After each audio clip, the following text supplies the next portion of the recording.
Towers of Bologna. There you go. Yeah, I want to show you now. This is insane. When you're going to see this, you're going to be like, no way. So for those who don't know, in the Middle Ages, Bologna was famous for being the tower city. And some of those towers are still there, but really not that many. Like this is an example of the kind of difference we're talking about. So if you were to visit Bologna in the Middle Ages, gosh, it would have been a sight. And that's why I tell you, it sort of kind of reminds me of when I first visited New York City. And I was impressed when I came out of the Manhattan subway and then looking up and you see all of the skyscrapers. It's, it's insane. Well, then they kind of had something on those lines in the Middle Ages in Bologna. Look at this representation, particularly when compared to the average height of residential buildings and churches. I know this is written in Italian. I'll give you a translation if needed when it comes to this, but we're going to read a little bit of this because I think it's a fascinating thought. But if you look at this image, this sort of miniature image, it's written here in Italian, visione storica documentata, which means documented historical vision. And by vision, they mean view. So it's a documented historical view, detail of the reconstruction. So imagine for a second that probably what we're seeing here when we look at I know it's a little small, but it doesn't let me zoom in. Maybe I'll do it in editing. But when we look at these buildings, I think most of them are either 2 stories, maybe 3 stories top for something that goes a little higher than that. Perhaps 2 stories with the addition of a loft. It's one way to look at it. So you have to imagine that if this is already 3 stories, and this one, in fact, a little taller, how tall were these freaking towers? And how many did they have? I mean, wouldn't this be fantastic for an Assassin's Creed? You say Italian Renaissance architecture looks futuristic to me. I get it. Absolutely. Here it says, here is a forest of towers in the Italian town Bologna from the early 20th century. Right.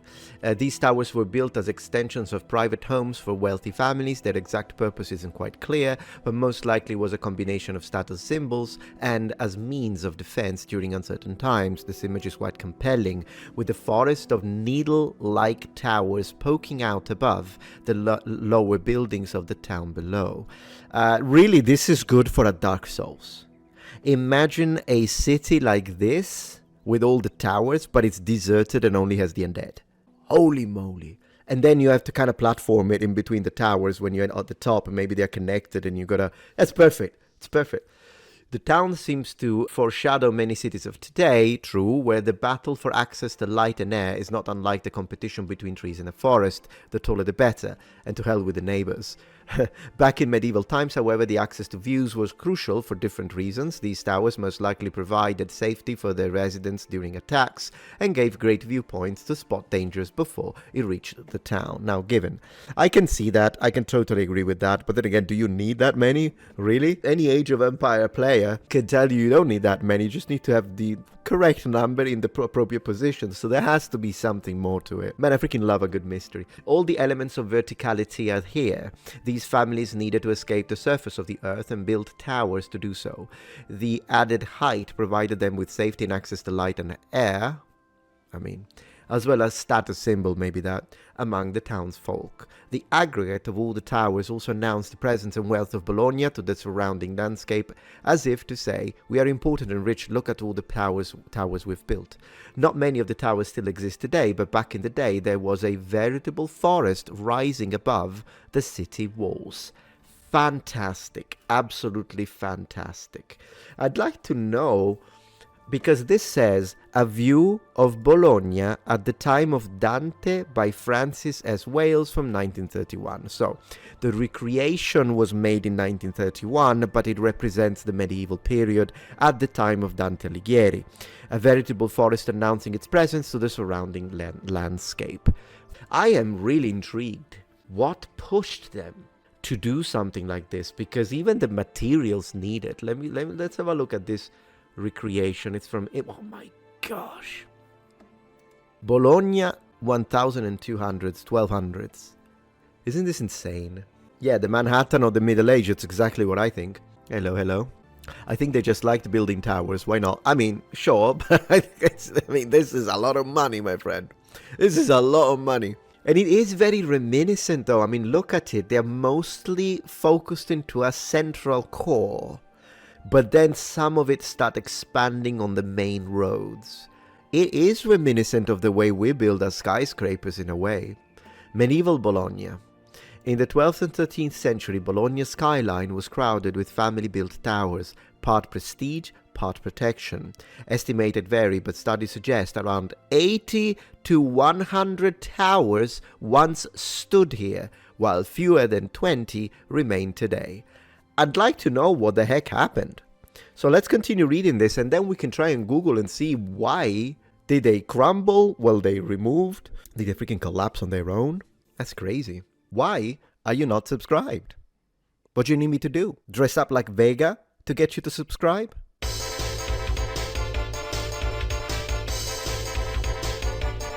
Subscribe.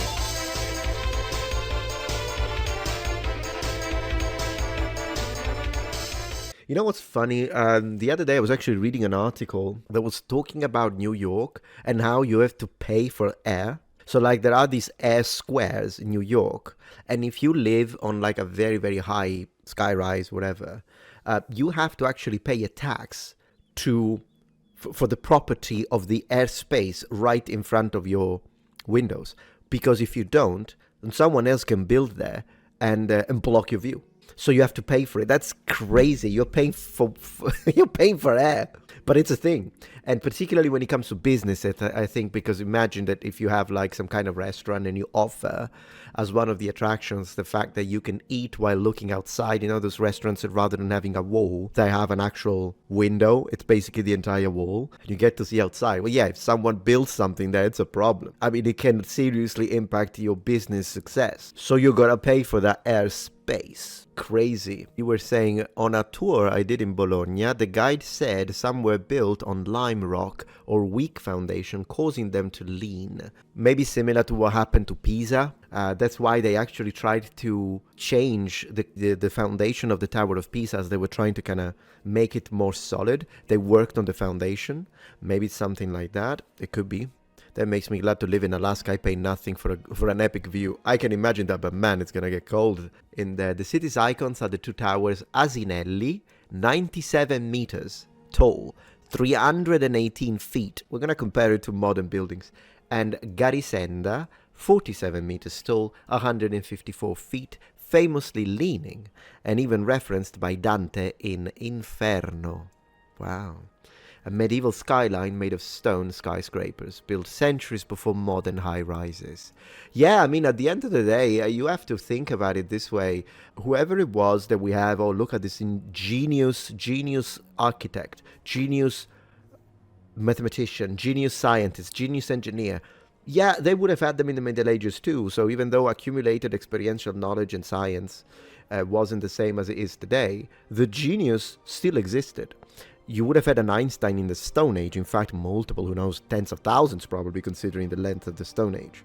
And so I think what these people did is that they brought in innovation and they did things that to us feel modern because they had that ingenious mind, but they kind of resolved this image that they have in their head and made it real through the materials that they had access to.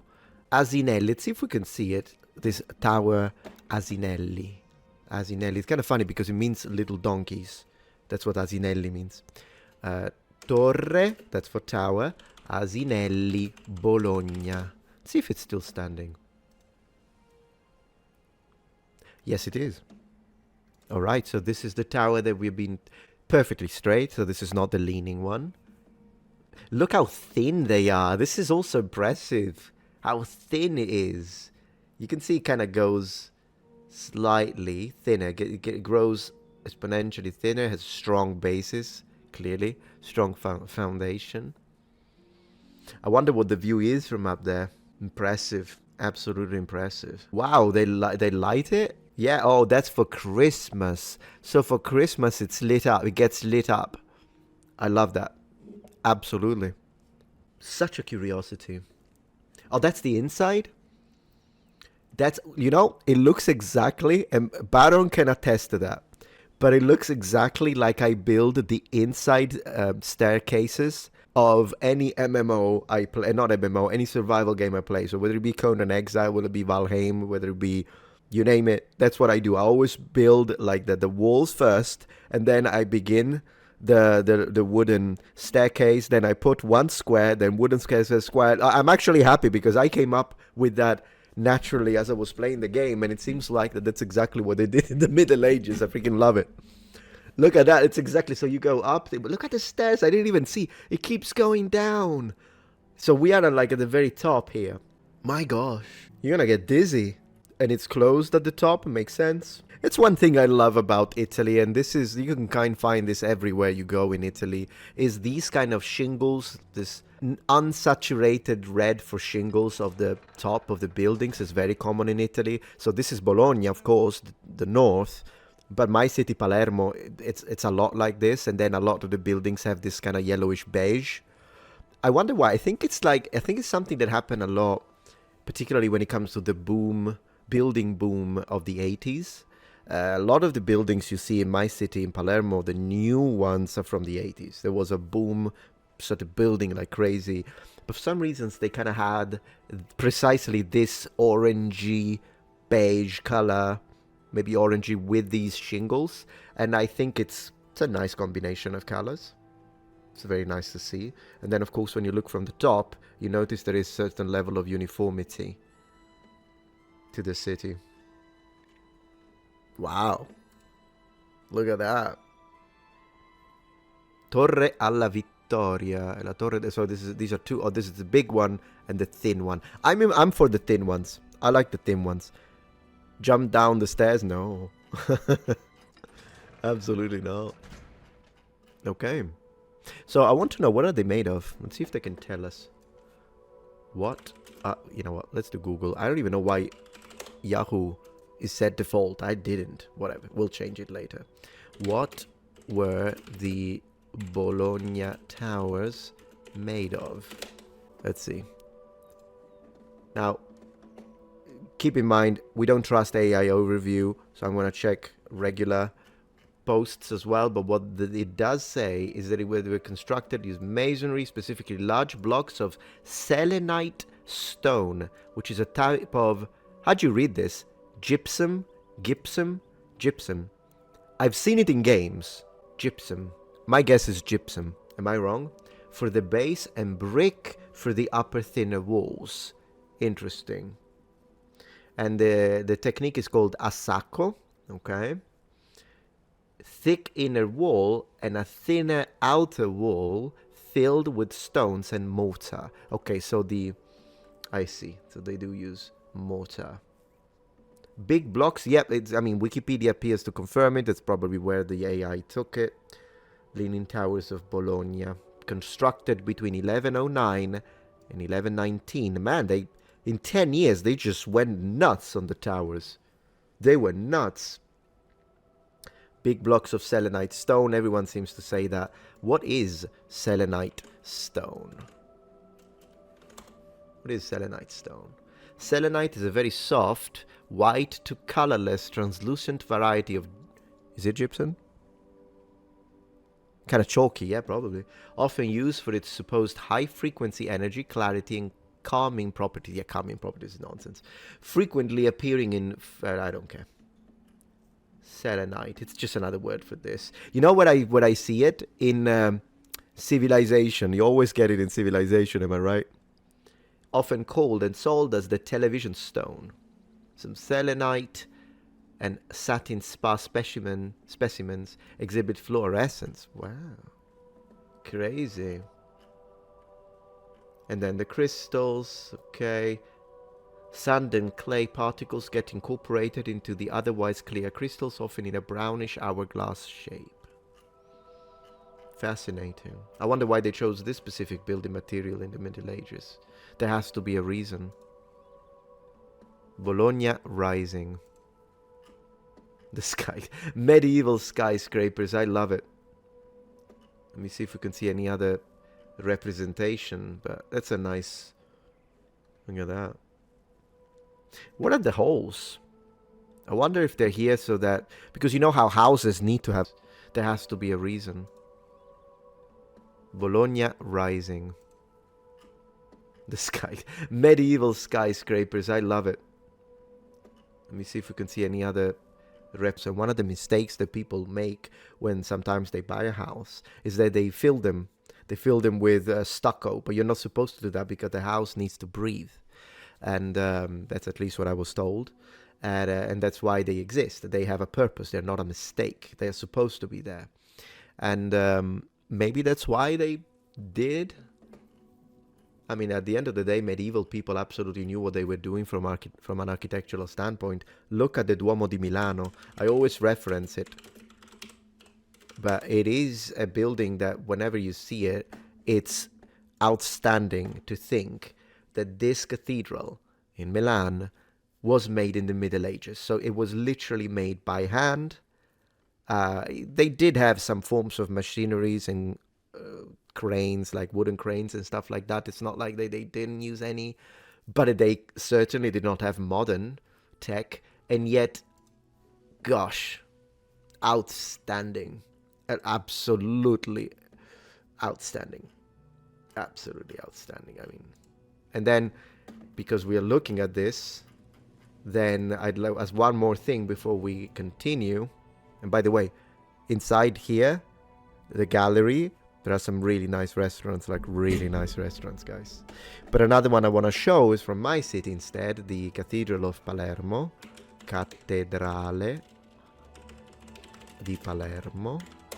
This is also medieval, completely different style, and it's older, if I remember correctly, the dates. But it's another type of building that it's outstanding, absolutely stunning, absolutely stunning. Look at that. And then you get the palms because it's Sicily. So more tropical, if you will. Mediterranean and whatnot. Yeah. So anyways. Around here, an unbreathable house will fill up with mold in a flash. 100%, yeah, I can imagine. Also, a lighter outer wall might ablate energy away from the inner wall if catapulted, maybe. I haven't got a clue. No idea. Maybe. Maybe not. They're really beautiful, those shingles. Are those clay? I think so. I think traditionally they're clay, yeah. I don't know though, because I'm not a builder, I'm not a construction worker, so it's like, who knows?